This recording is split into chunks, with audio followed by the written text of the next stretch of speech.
Bon, la prolifération de cinéma dit d'auteur, c'est à partir des années 90, je pense.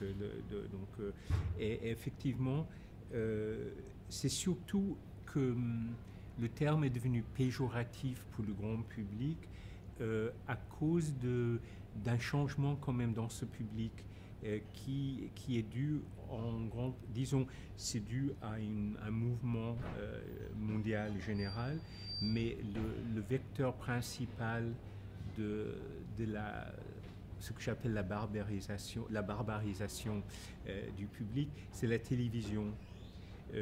Pour ça, Pasolini était très clairvoyant, qui a dit que la télévision détruirait la culture italienne.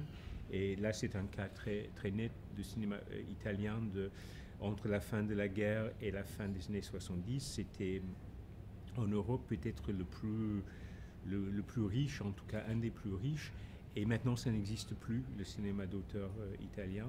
Donc, je pense que la télévision a fait vraiment beaucoup de mal.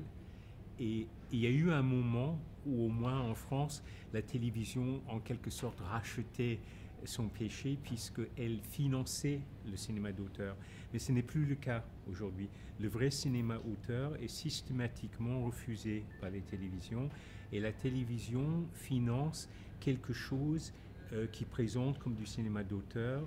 Ça correspond à peu près à ce qu'on appelle, mais les gens qui utilisent ce terme le considèrent comme un terme positif, ce qu'on appelle le cinéma du milieu, qui pour moi est du pseudo-cinéma d'auteur, qui se fait avec de grands moyens et qui touche un public relativement large et qui est présenté à l'étranger comme représentatif du cinéma français, mais qui ne représente pas, à mon avis, le vrai cinématographe français actuellement. Moi, je pense que un film exigeant, mais qui est vraiment fait en fonction, avec l'idée de pouvoir toucher un public, peut toucher n'importe qui, à condition qu'il s'ouvre, qu'il se laisse aller. Et d'ailleurs, je vois parfois les réactions les plus fortes à mes films, les plus immédiates, c'est chez des gens qui n'ont pas de culture cinématographique et du coup qui ne savent pas ce qui est normal et ce qui ne l'est pas.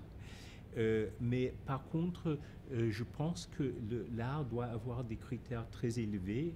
Et donc, si ça, c'est de l'élitisme, je suis pour.